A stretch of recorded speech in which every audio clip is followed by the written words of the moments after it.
Quando Antônio de Oliveira Salazar sofreu um atentado na década de 30, ao cair no chão, levantou-se, sacudiu a poeira e disse: "Vamos à missa."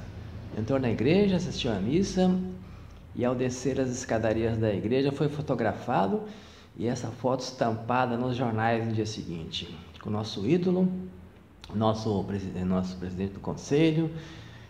É um homem probo, honesto, vai à missa todos os domingos, e assim se perpetuou, se construiu um mito de que Salazar era muito útil a Portugal.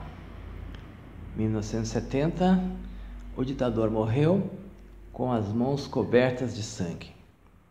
Salazar perpetuou-se no poder por décadas, mandou torturar, atribui-se a ele muitos crimes, como o de Humberto Delgado, muitas pessoas presas, torturadas. Salazar morreu com uma aura de honesto, pobre, mas permitiu que a PIB, a sua criatura PIB, a PIDE, a polícia política, torturava, matava, como no caso de uma diplomata brasileira, esposa de um diplomata brasileiro, que morando na frente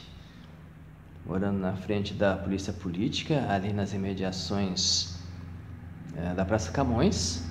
Na época, presenciou, testemunhou que um prisioneiro político foi jogado do alto daquele prédio, onde hoje tem uma placa em homenagem ao 25 de abril, quando a PIDE atirou, disparou contra os manifestantes, matando alguns deles e ferindo dezenas.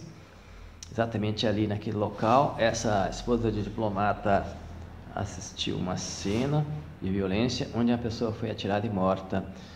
E depois, ao se pedir satisfação desse ato, a polícia política da época, a polícia de Salazar, informou que é apenas um comunista que morreu ali. Salazar morreu com as mãos cobertas de sangue, e a sua criatura, a polícia política, era o terror do país, criando uma rede de intrigas. Fazia chantagem com as empresas para cobrar a proteção, para que as empresas funcionassem, e de formas que o próprio Marcelo Caetano saiu do país pela porta dos fundos quando houve o 25 de abril e também entrou na impunidade, apesar de todos os crimes que se cometeu. A polícia política, a PIDE, alguns deles ficaram algum tempo presos, mas muito pouco tempo, diante de tantos crimes cometidos, e ainda receberam indenizações fantásticas, porque o poder econômico acoberta o crime. Essa situação não é diferente no Brasil.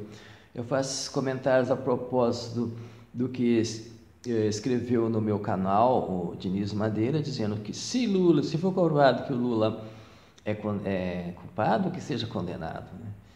Mas e os outros? E os outros que cometeram tantos crimes comprovadamente? Há provas, há testemunhas, há farta documentação, inclusive com câmeras de televisão que gravaram o próprio atual ilegítimo Michel Temer, seus ministros. Então, é uma justiça elitista que visa perpetuar os privilégios de poucos contra o interesse de muitos. Nada melhor do que se basear na história para entender a política. Este é o canal Brazuca Fora da Matrix. Por favor, se inscreva no meu canal.